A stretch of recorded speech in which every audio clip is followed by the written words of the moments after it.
Tigbaboy, Tibiao, Antike!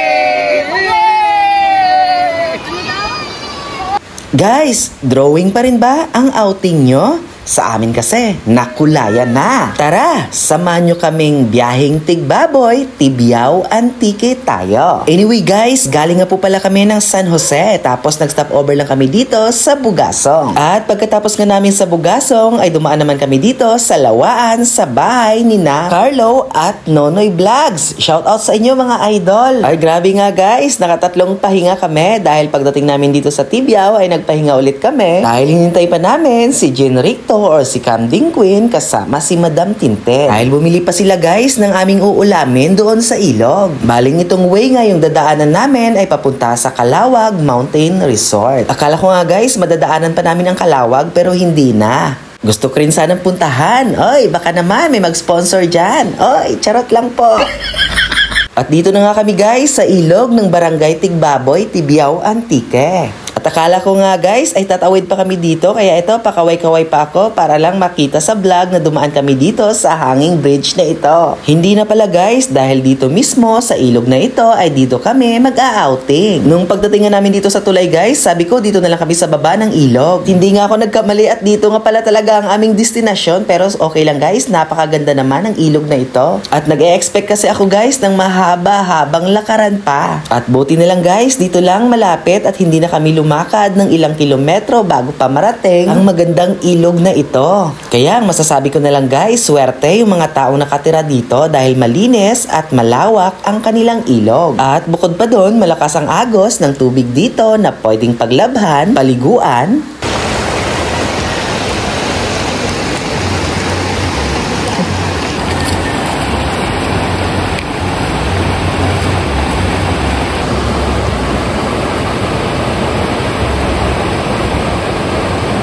o diba guys, nakikita nyo, napakalinaw at napakalinis ng tubig dito sa Barangay Tigbaboy, Tibiao, Antike. At habang nga kami ay nagpapahinga dito guys, nakita ko itong si tatay na sumisisid para may makuha kung ano makita niya na pwedeng kainin. O diba guys, mayaman din ang kanilang ilog bukod sa malinis at napakalamig, ay pwede ka rin manghuli dito na pwedeng ulamin. O ayan o, tingnan nyo guys, so, si tatay grabe kong sumisid. Kahit sobrang lakas ng agos ng tubig ay may nakukuha pa rin siya. Hindi ko lang alam guys kung anong pinasok niya sa kanyang lalagyan kasi hindi ko nakikita. Pero sa nakikita natin guys, grabe no, sobrang linaw talaga ng tubig. Kaya nakikita talaga ni tatay ang kanyang gustong kunin o hulihin sa ilog na ito. Sa tingin nyo guys, ano kaya ang nahuli o nakuha ni tatay sa ilog na ito? Sige nga, pa-comment sa comment section. At habang nga kami guys ay nagpapahinga, yung iba naman abalang-abala sa paggawa ng kanilang content. Oy, sana all na lang talaga, maraming na-content dito. At shoutout na lang pala sa mga kasama kong Antike vloggers dito na sina Asian Boy, Kabukid Vlogs, Nonoy Vlogs, Jen Ricto, Madam Tintin at si Roger Vlogbines. At shoutout din po pala kay Carlo, ang BB Giant ng Lawaan, Antike. Muntik ko lang tuloy siya makalimutan.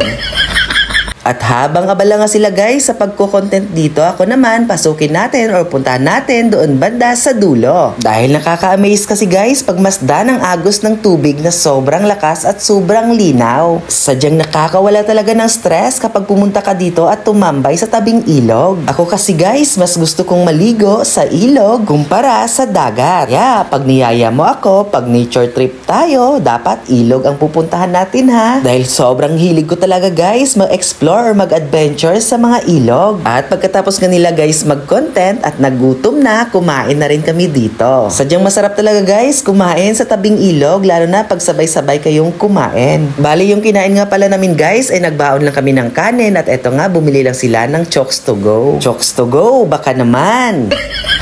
Dahil ito guys ay sponsor ni Miss Jen Ricto. Shout out sa iyo, idol. Kayo guys, nakapag-outing na ba? Kung hindi pa, G na yan. Dahil nakaka-relax din guys kapag merong ganitong activity. Huwag lang puro in at out sa trabaho, mag-outing ka rin, oy!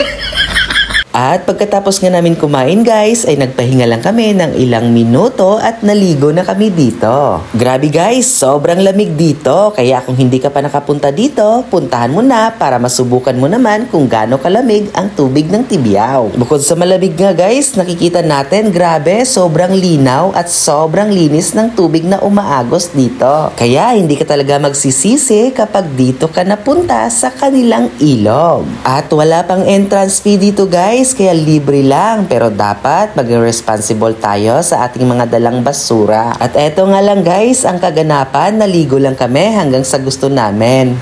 Hanggang pala sa makayanan ng katawan namin ang sobrang lamig ng tubig dito. At habang nga kami naliligo dito guys, ay bigla namang bumuhos ang malakas na ulan, kaya umahon na lang kami para sa aming safety. At nung tumila na nga guys ang ulan, ay nagligpit naman kami para umuwi. Oh, sige guys, dito ko na lang tatapusin ang aking video. Salamat sa panonood. Paalam!